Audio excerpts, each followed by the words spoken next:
Welcome to TeamTalk from TeamKinetic with me, Chris Martin. And me, Imo Greatbatch. TeamTalk is the podcast that dives deeper into the world of volunteer engagement and gets to know the people who make volunteering happen, why they do it, how they do it, and what they want to see change. If you're new to listening to the podcast, welcome. And if you haven't listened, or if you've listened before, welcome back. This is season 3 of the pod, and as we continue this journey, we're going to continue to follow the themes of the vision for volunteering.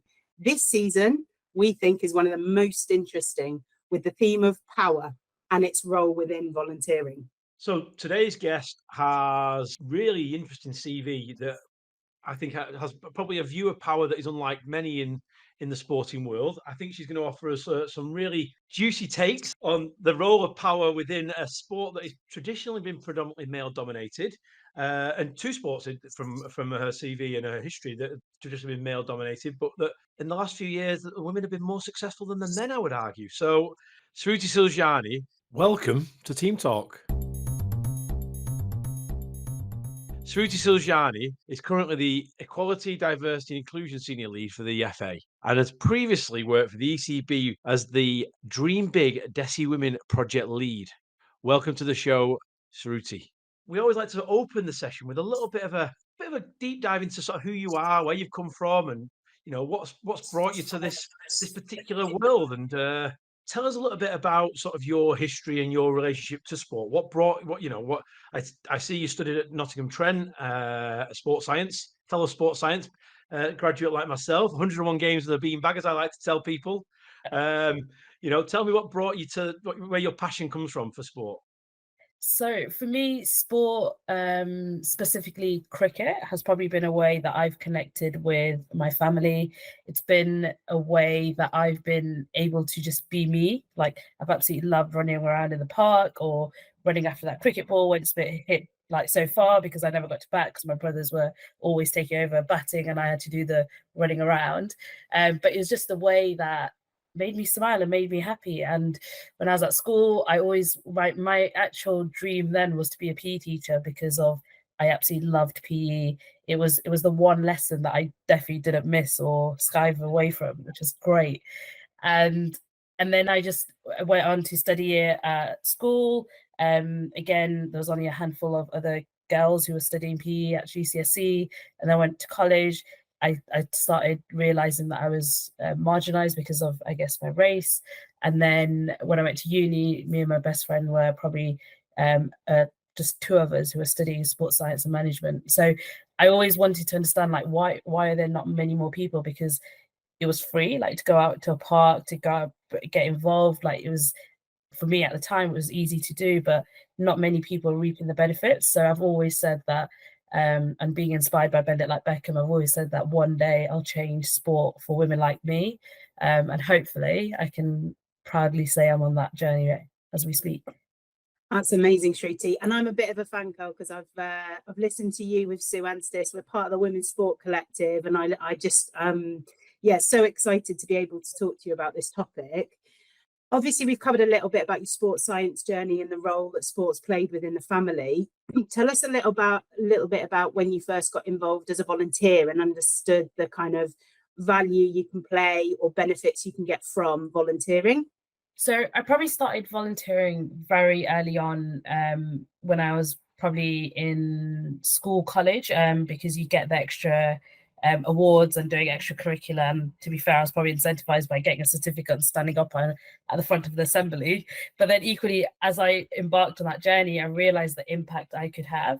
And at the time, I probably didn't put two and two together, that for people to see another female and a female of color leading a sports session, I probably didn't see that impact and the impact of a role model.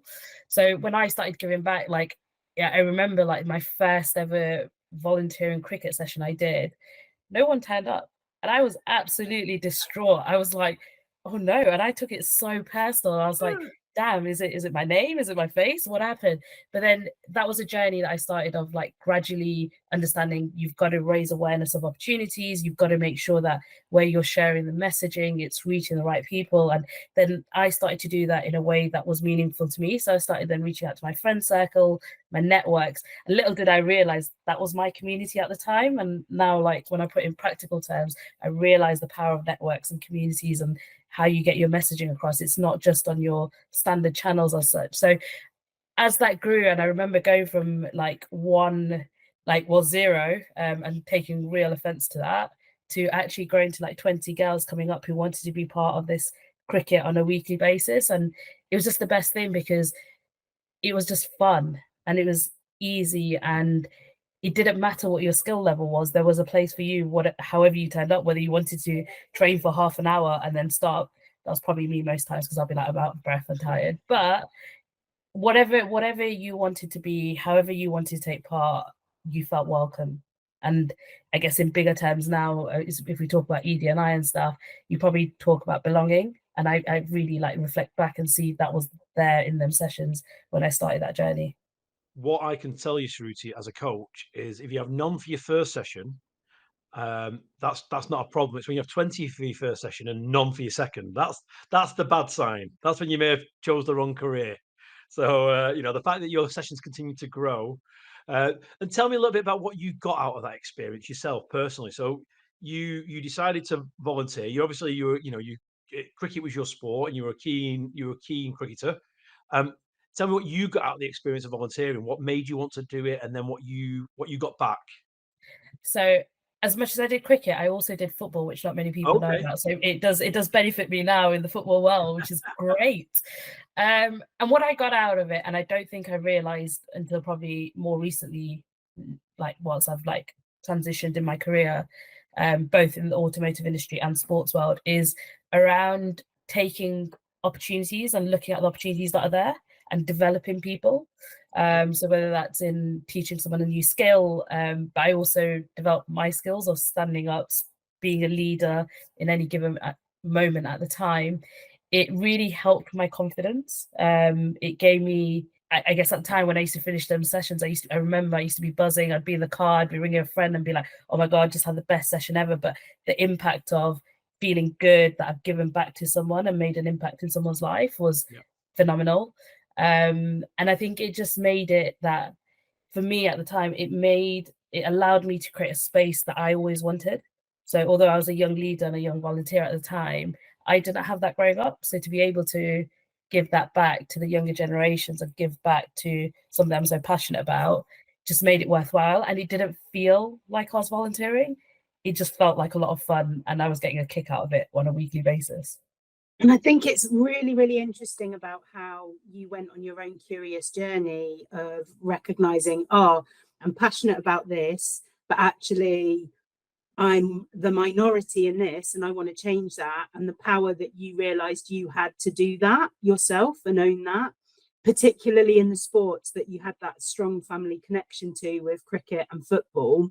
How did that journey that you talk about, realizing your role as a role model and the power that you had as a volunteer locally, driving that growth and sense of belonging for more women and girls in the sport, how did that transfer across to your professional journey into and through cricket and football? It's been it's a great question, Imo, and it's been really interesting because at that given moment when I was in those cricket sessions or the football sessions, I didn't see it as that I was leading session. I had power at that given moment. But when I reflect back and when I've been in my job, like when I did the Dream Big project in cricket, is I realized the importance of elevating those volunteers and leaders, and showing them that they are role models. Because in the time when you're doing it selfless. Like those who volunteer do it selflessly because they want to, the majority motivations are to give back. And so in that moment, they don't see themselves as being a role model, or they won't see themselves as being anything bigger than just helping the community or helping an individual. And I saw the importance of actually elevating that and elevating individuals who are in this role or in this role of being leaders or having that power as a lead or a lead volunteer. So I think that's one of the things that I subtly try to do significantly in the messaging, in our marketing. When we celebrated those women who were making an impact, at every point we wanted to elevate the women to show them the impact they're having, because there's also that people love being recognized, but often you don't recognize yourself, right? So I wanted to make sure through our Dream Big Desi Women program that we recognize the women who are actually the role models. And it's not just about, when we talk about role models, I had a really interesting conversation the other day. Is like, when we talk about role models, we often refer to role models being people like you, but sometimes role models it's the soft skills as well. It's like someone communicating well, or someone having that confidence, and it's really understanding what that perception of role models is. And it's only given the conversation I had a few days ago, I've realized that whether I did it consciously or not, in the Dream Big program, we try to recognize role models in all the different aspects, not just what you can see. And that's probably one of the key reasons it was such a huge success as well. So you mentioned the Dream Big Desi Women project. Tell us a little bit more, because I had a little look at that before our call, and it feels like that was definitely sort of ahead of its time as a project goes. And I would argue still ahead of its time now, maybe. So tell me a little bit about that. So it was personally back in 2012, I did a vision board, and on that vision board, I said one day I will change women's sport. So then in 2018, when I saw the job advert of like they were looking for a project manager to lead this project to inspire South Asian women into volunteering roles, I was like, you could not write this. Like, I felt this was the universe calling at me. So then, and 2019 back then was the biggest year of cricket. It was the Men's Cricket World Cup, and it was the Ashes that year. And cricket was setting out on a journey on the back of launching their South Asian Action Plan, which is to better engage South Asians at every level of the game. And this project was to inspire 2,000 South Asian women into volunteering across their national programs, which were targeted across 5 to 11-year-olds. And it was helping them make that first step into volunteering. And in that project, I had great support from my boss at the time, and then as well as the board members. And the best thing was they were open to doing things differently. They were open to like not sticking with the red tape that there's a lot around. They were brave, they were bold, and I think you see that in the title of the program, because we called it Desi Women. And that really talked to the women that we were engaging with. So, and in that project, we did everything differently, from the way where we marketed, the introduction of hijabs and volunteering kit, so loose jogging bottoms, the way we, until 18 months into the program, we didn't do like a big influencer marketing spend, because we didn't feel that was authentic or the right thing to do. So we really had a tactical plan as such. But yeah, I look back and it's probably one of the game-changing moments for me significantly, but also the over 3,000 women that we engaged at the time as well. Fantastic. I guess if I was to ask you to reflect on the structure, when you have a program that lives separately to cricket as such, it's cricket adjacent, if you will, because it's a particular audience, and you engage your 3,000 women. How would you break down the structural barriers that exist between the program and then sorry, pardon my term, not real cricket, but the traditional game, the traditional club structure? How would you turn your 3,000 activated individuals into people that then have some kind of ongoing relationship with the more traditional structures of the game? Because I always feel that's the challenge with these things. We can do these amazing programs and start these things, but you eventually bump into the oil tanker, which is the traditional game, and that's where the real challenges sometimes lie, is how you integrate the two. And it's a really good point, because I think that challenges across sport. Like when you think about women only courses as well, there's it's so topical at the moment. And I think you've probably hit the nail on the head, is like we've got to integrate by design, because some of the challenges that women may face, for example, are probably challenges that other genders, men, will also face, whether that's confidence, etc. And I think we've got to lean in, and we've got to be collective by design. And I think historically or previously, like I look back, we've probably done women only sessions, and maybe that's a first stepping stool. But I think it's how do we integrate by design? If I could reflect back and change that, maybe in years 3 and 4 would be like, how do we integrate the cricket wider community or core cricket with this non-traditional setup. And I think it's all about taking people on a journey. I think there's lots of nervousness around, I guess, the equality, diversity, inclusion space. And I think we've got to lean into these conversations. We've got to be okay being uncomfortable or not knowing the answer and being curious. And I think it's how do you take people on a journey? And I think it's a two-way thing. You've got to invite people in as well as lean in yourself. And I would if I could reflect, I would have tried to do more with the core cricket community to actually understand the impact of diversity being a strength and why these women will actually attract more of a diverse, I guess, playing pool, officiating roles and various other roles that your club or community could offer. Yeah, I think that's, I mean, and we are talking about volunteers here as well, not as opposed, we're talking about volunteers rather than participation. And these guys that come and get involved with the program like this, they have all the clubs are crying out for more volunteers that want to engage, and you create an audience. And I haven't really got a question. It's just more of a statement. When you have these wonderful programs that invite all these new people, somehow how you take that audience and supplant it in the other and make that happen that is the challenge, I think. Do you have to, or is it about the coexistence of the sense of belonging for the different communities that want to kind of experience sport? And I guess there's an element of how can we all exist together in a way that everybody feels the belonging and has their needs met as they need. I don't know whether you were going to come in and say something a bit different, Shruti. No, it was exactly that. I think when you think about volunteering, we still have this perception and stereotype of roles, commitment, you have to do this. So to your point around belonging and coexisting, I think it's about how do we be more flexible? Like if someone wants to just volunteer 1 hour a week, that's okay, because that's 1 hour that you never had. Like how do we, I think where as humans, we like to be in control. And because we like to be in control, it's really hard to let go at times and let someone else take the reins, because you feel, oh no, I'll just do it because it's quicker. And I think if we want to coexist, absolutely, but we equally got to be welcoming in both environments. Like if core cricket wants to come in non-traditional wants to go into core cricket. And I think it's about, like, in volunteering spaces, being flexible and agile and not just putting the red tape, you've got to commit a minimum of hours or you've got to have this title. Like, again, talking to a power dynamic or power, titles also play a huge role in that, because titles either put people off or bring people in.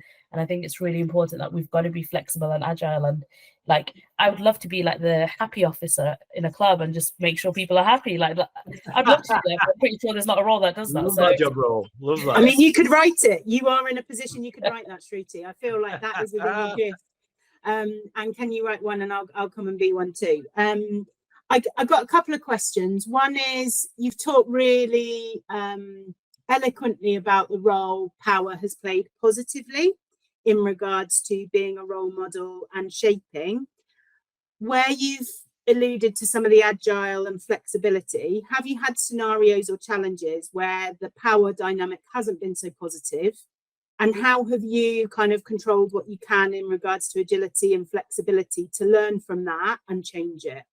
I think that's probably, like, if I look at myself as well, like in the role I'm in now, or even just leading Dream Big project, like I reflect, and do I look at because I was leading it, did I have a power dynamic?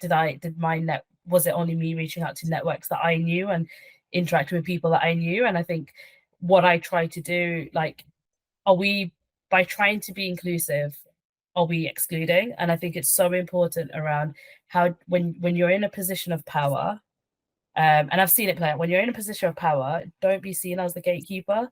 Like, you've got to invite people in, and you've got to make sure that you're diversifying thought. There's this big fragility, or this, people are so fragile about losing power, or scared of losing power, losing control.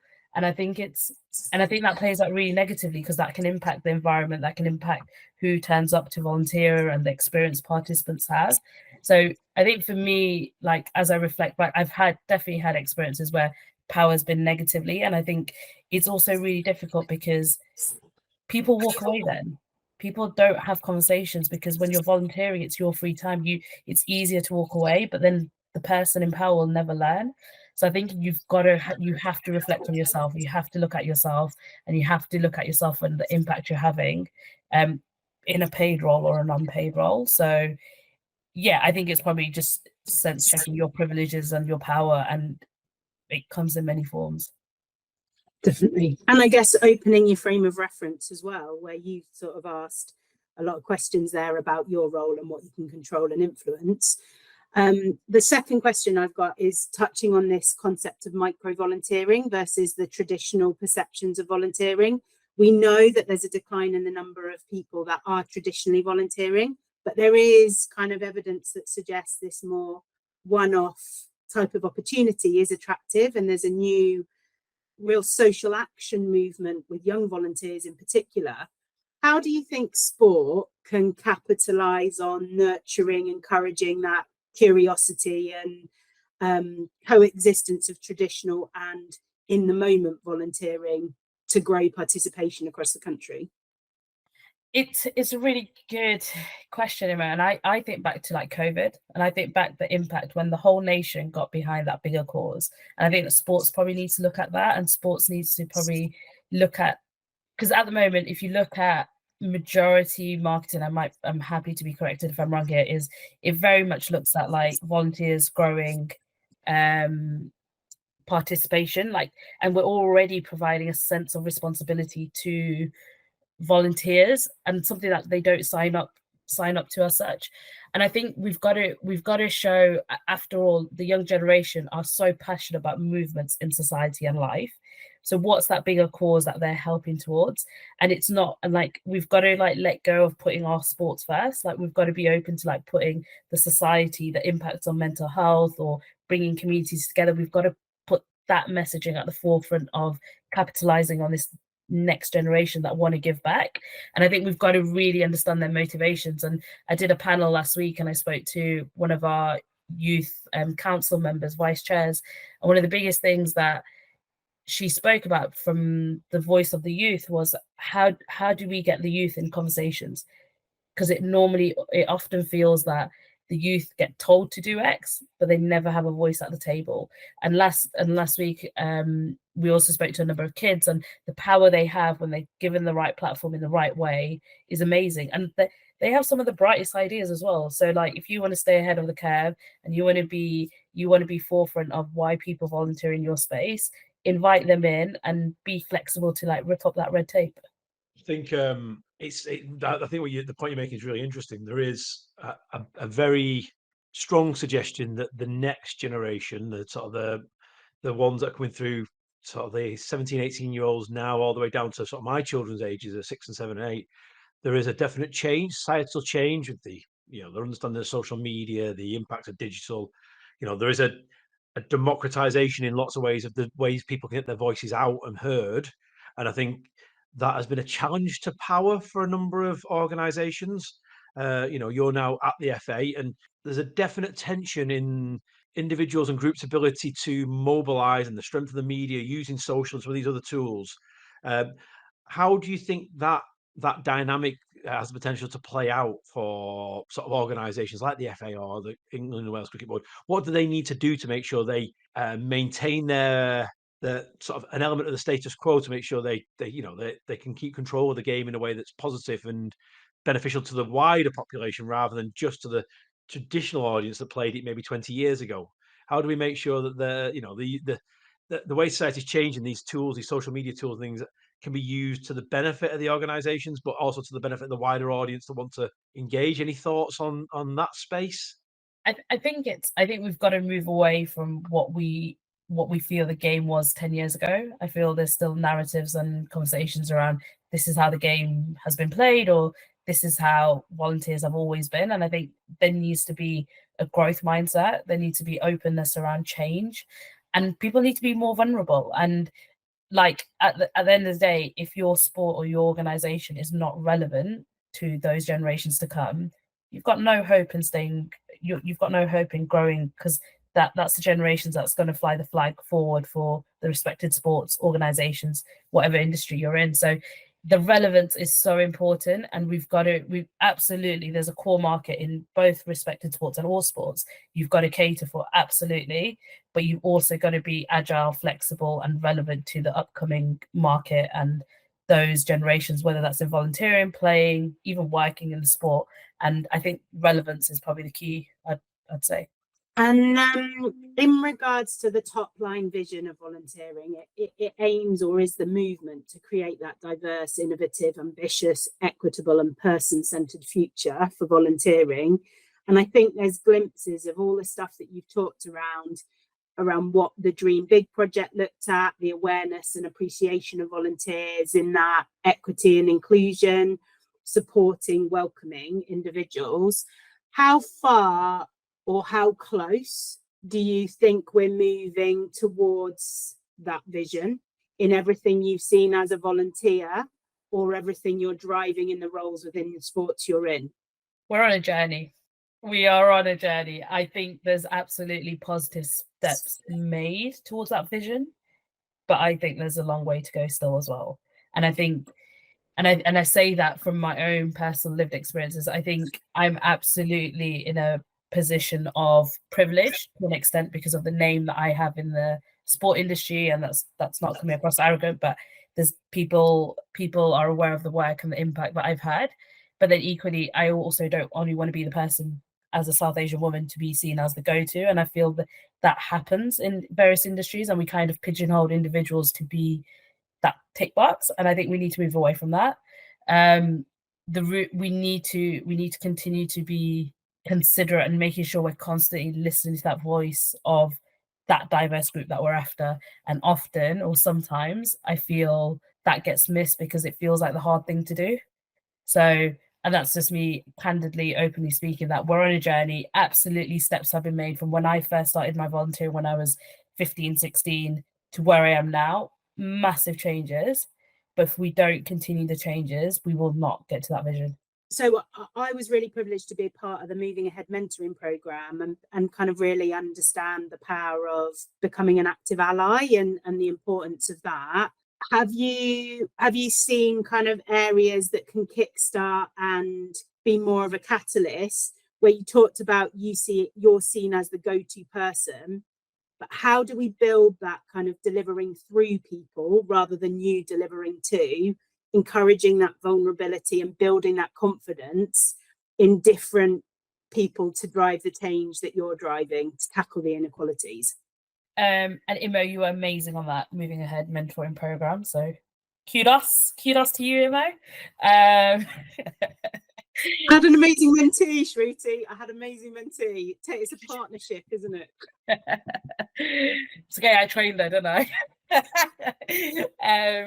So I think it's about opportunities. I think those who, and I recently around International Women's Day, it's like one of the quotes someone said to me was like, if you get to the top of the elevator, make sure you send it back down again. And I think it's that from an organization perspective, and I think it's that from an individual. Like, I have a responsibility. I'm not saying it's organizational sports' responsibility, but we all have a responsibility to make sure that when we're considering, be it a photo shoot, be it a panel, be it whatever it is, an opportunity, that we consider someone different. And absolutely, they might not be media trained or they might not have done this before, but I think it's about how do we, it's okay to take a bit of a risk. It's okay to give someone a chance and an opportunity. And I think that's what we need to do.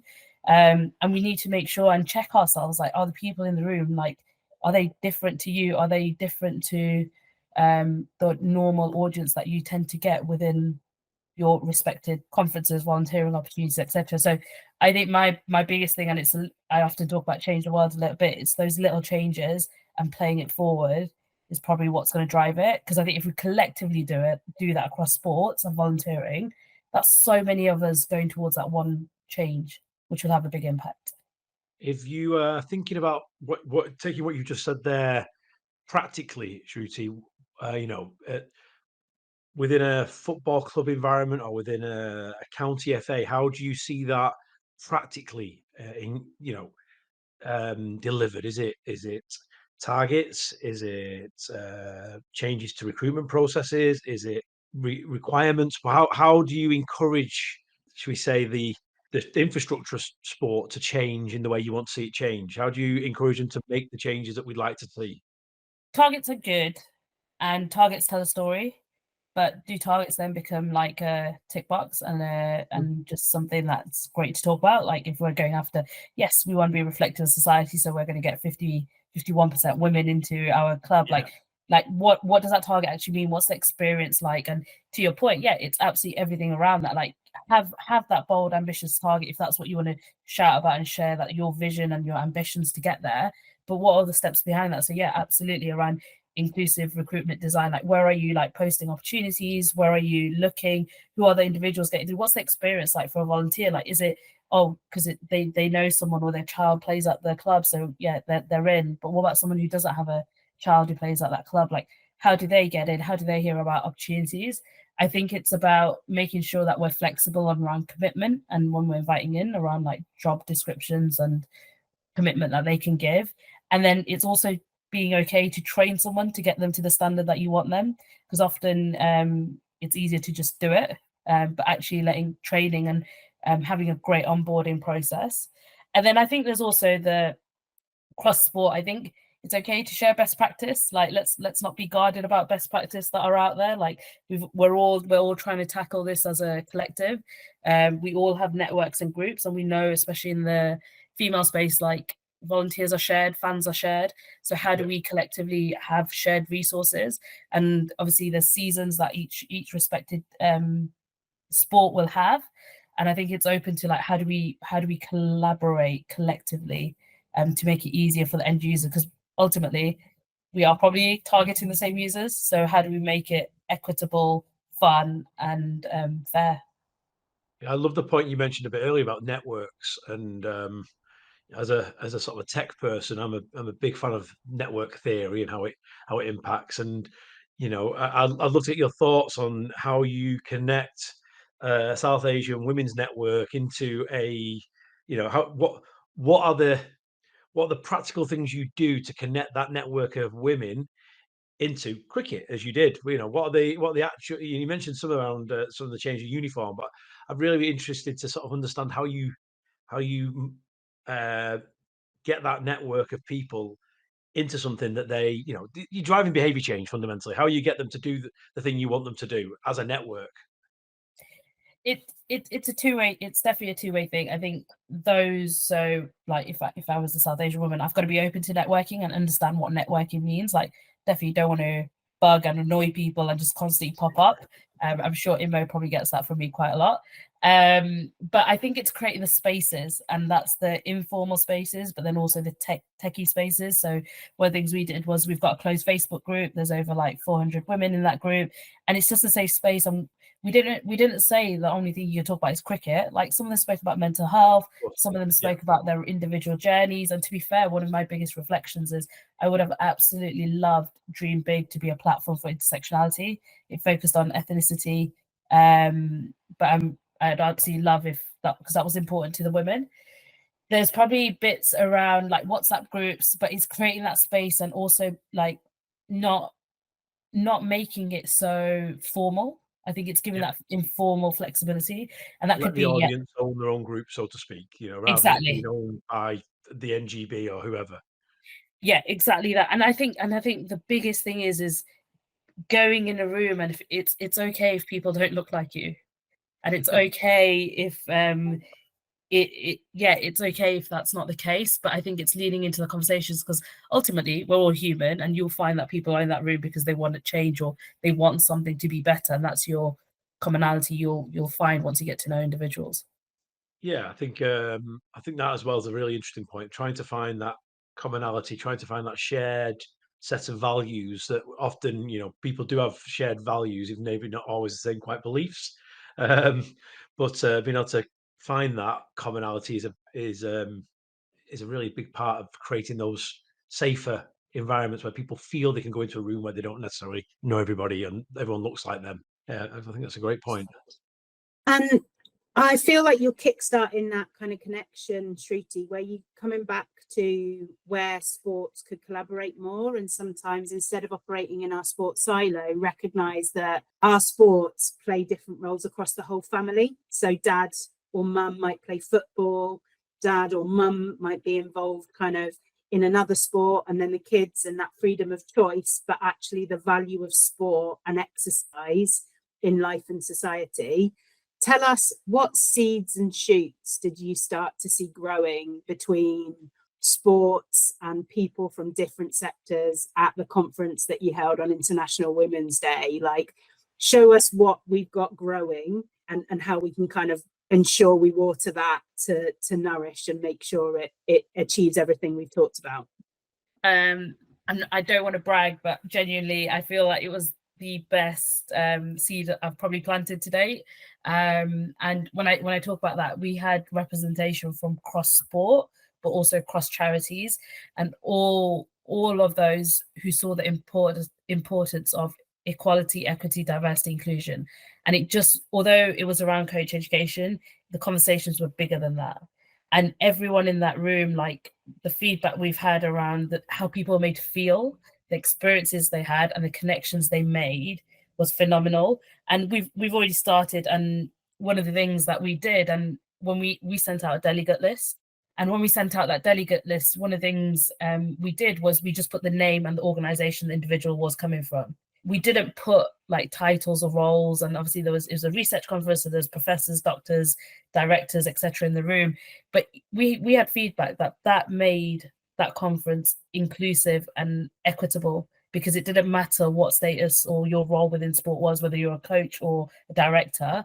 We were all entering that room at an equality and equity point of view.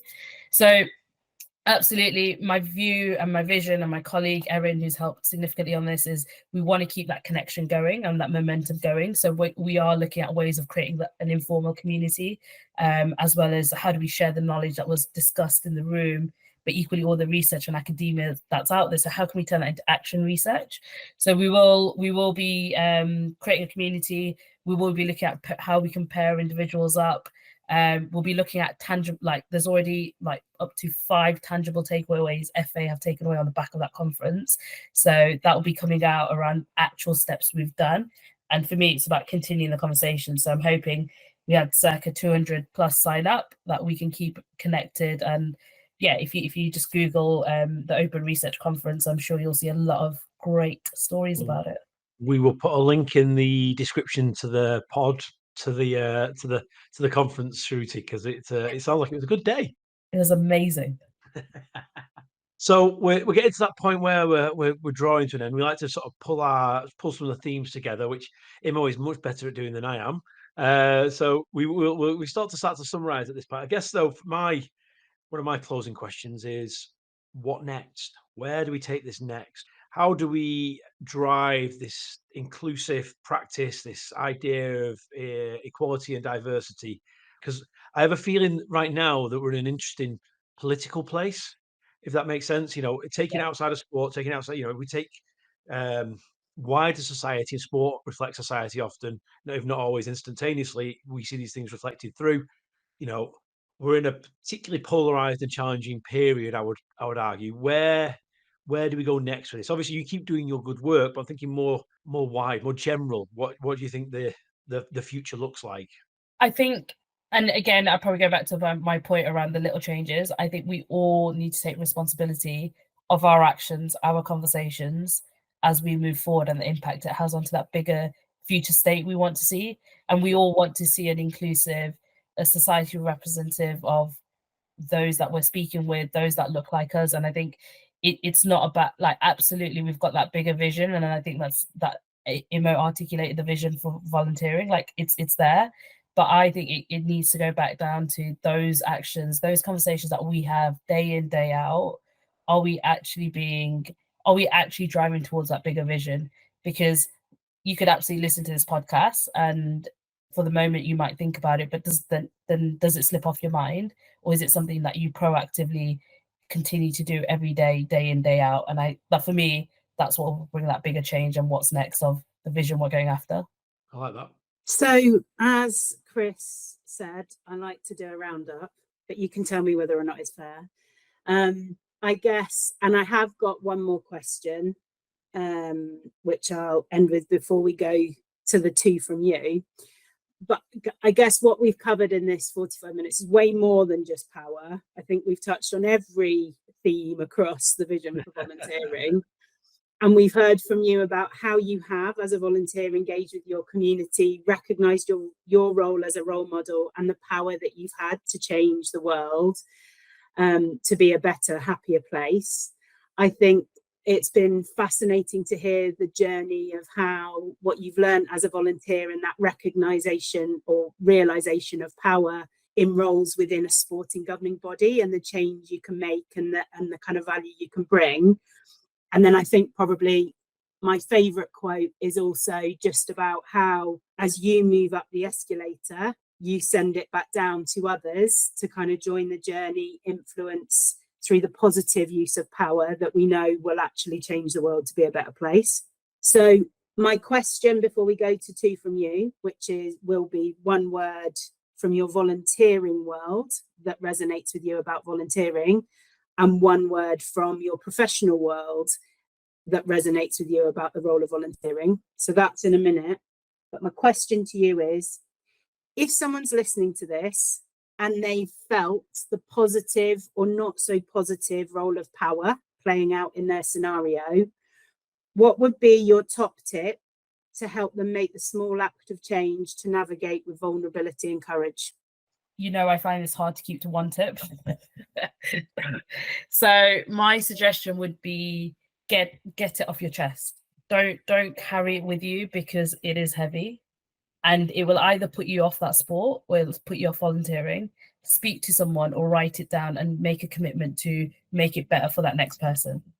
And that's probably the best thing I can do. And I absolutely know it is difficult, because I do that and I have to do that day in, day out.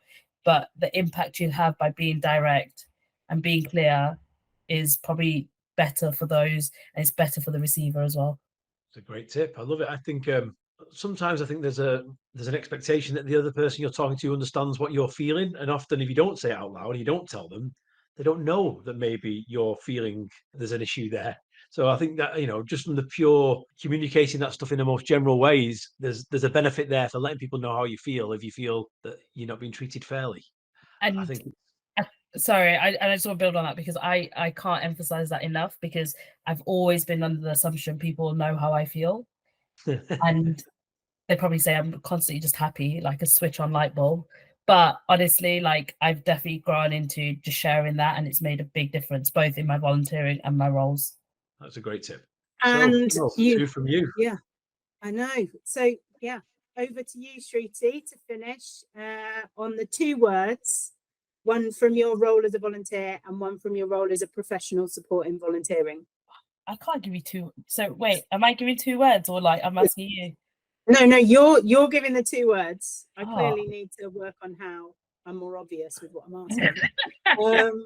But 2 words that summarize what volunteering means to you personally and what volunteering means to you professionally. That's hard. I was prepared to think of 2 controversial questions to ask you both and be like, you're joining me in this consultancy. Where do you think that we are on the journey of vision for volunteering? Sorry, 2 words. You need a longer podcast for that. Can I ask ChatGPT?